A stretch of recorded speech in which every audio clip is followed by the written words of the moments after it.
Senhor, quem morará em vossa casa? É uma pergunta que fazemos e o Salmo responderá. É aquele que caminha nos seus caminhos, que vive sem pecado, aquele que não engana o semelhante, aquele que procura ter uma boa relação com os vizinhos e amigos. E essa pergunta é primordial: quem vai morar na casa do Senhor?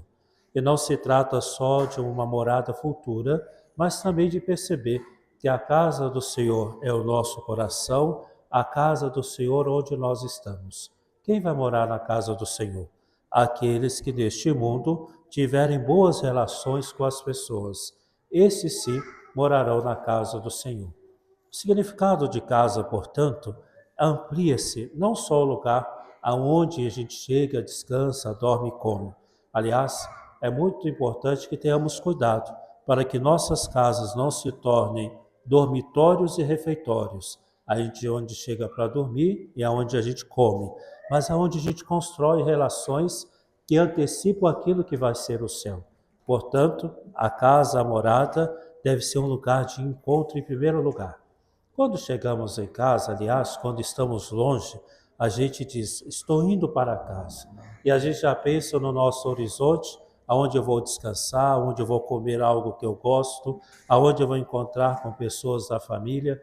Então, um lugar de descanso. Mas é também um lugar aonde a gente encontra a verdade. Quem melhor nos conhece mais do que aqueles que são de casa? Por isso que é muito difícil, às vezes, sermos santos em casa, e é muito difícil a gente acolher as pessoas de casa, ou seja, em casa também temos que deparar com a verdade. Assim, então, nós olhamos para a morada do céu e pensamos na nossa casa na terra. Mas é importante também perceber que casa tem que ser um jeito de ser, não só um lugar colocado entre quatro paredes. Veja o que aconteceu na primeira leitura. Abraão estava debaixo de um cavalo em Mambré, neste lugar, e ele avistou três homens, que depois a tradição cristã vai identificar com a Santíssima Trindade. Quais são as atitudes de Abraão com esses desconhecidos? Acolhida. Preparou para eles algo para comer, fica aqui debaixo da sombra, tem algo para beber, ou seja, fez tudo com acolhida e com muito carinho, mesmo sendo eles desconhecidos. Então vejam, Abraão nos fez entender que casa é um jeito de ser.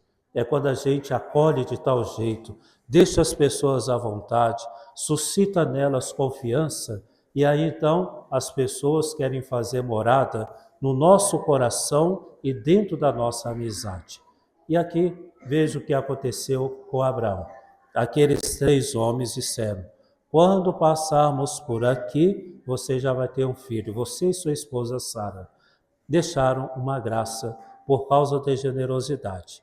Assim também, quando nós somos generosos, acolhemos de coração aberto, quantas graças nós alcançamos, quanto bem nós fazemos. Por isso, então, morada do céu, morada é um jeito de ser, nós devemos fazer aonde quer que estejamos, que as pessoas se sintam em casa.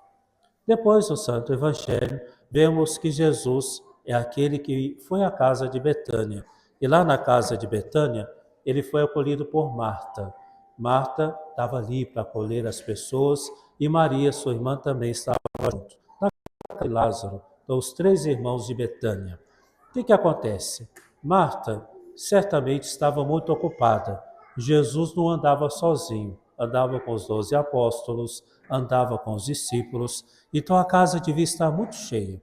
E como bom anfitriã, ela se preocupava em preparar as coisas, em preparar a comida, organizar as coisas todas, e ela começou a ficar acelerada. Tanto é que quando ela queixa com Jesus, e olha Jesus, eu vou fazer todo o trabalho sozinho, porque esta minha irmã Maria não me vem ajudar.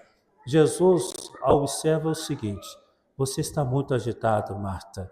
Uma só coisa é necessária: ouvir e amar a palavra de Deus.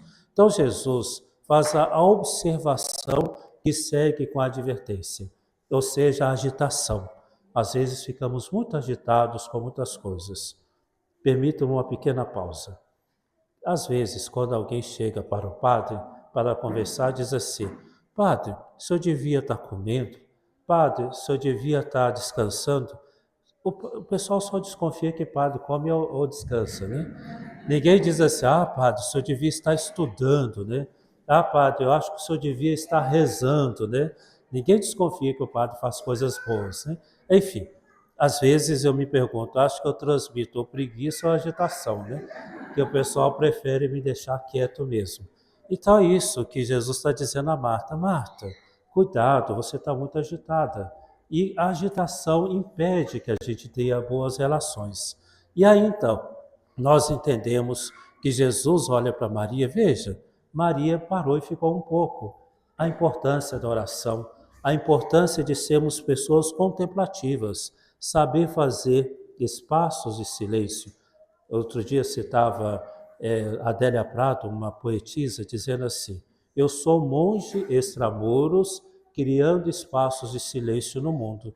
É isso que é o significado de Maria. Então, ela sabe recolher-se, ficar um pouco com Jesus. Mas atenção, Marta e Maria são irmãs, não inimigas. Então, os dois jeitos são importantes. O jeito de Marta é importante porque a gente tem que ser laborioso, tem que trabalhar, deixar as coisas em ordem. E é tão importante sermos laboriosos, mas é importante também que a gente não confunda uma coisa. Estou rezando e passando pano. Isso é bom, né, padre? Não é. Uma das coisas fica mal feita. Ou o pano mal passado, ou a oração mal feita. Ou, no caso, em muitos casos, ambos ficam mal feitos. O que é que se trata de trabalhar na presença de Deus? Isso que é importante. Fazer as coisas com tamanho amor, organização e espírito de fé, que isso possa ser já diante da presença de Deus. Então, se eu vou passar um pano, façamo-lo muito bem. Isso já é um jeito de honrar a Deus. E espalha beleza. Veja o quanto que é bom chegar num lugar bem organizado. A gente se inspira, acha bom. Acho tão interessante quando eu fiz Senai. Então a gente tinha oficinas, ajustagem industrial. E tudo era em ordem, paquímetro, limas, tudo em ordem em nossas bancadas. E ao término a gente tinha que deixar preparado para outra turma. E bem lá no fundo da oficina estava: a ordem coloca bem todas as coisas. Não é preciso faxina todos os dias. É isso. Ou seja, inspira e a gente se faz ou se acha melhor nas coisas. Então, assim, fazer tudo na presença de Deus. Ao dirigir um carro, ao fazer o trabalho do escritório, ao lavar uma roupa, ao cozinhar, fazer tudo com esta ordem. Isso é presença de Deus. Mas também não esquecer que a gente precisa parar de vez em quando, fazer os nossos momentos de oração, ficar um pouco com o Senhor, apenas respirar, para que assim então a gente não viva agitado, mas saibamos acolher as pessoas. Filhos e filhas amados, morada é onde a gente quer estar, na casa de Deus, no coração do Senhor. Morada é a casa de Betânia, é o deserto de Abraão. Morada é também lá a casa de Maria, quando os discípulos disseram: onde é que o Senhor mora? Vinde verde. E ficaram aquele dia com ele. Certamente Maria preparou coisas deliciosas, saborosas, e eles gostaram tanto da casa que André saiu dali e foi dizer a Pedro: encontramos aquele a quem procurávamos. Então Jesus não ficou só falando de verdades ou contando coisas, mas a casa dele, de Maria, nossa mãe, era uma casa gostosa. Assim deve ser também a nossa vida.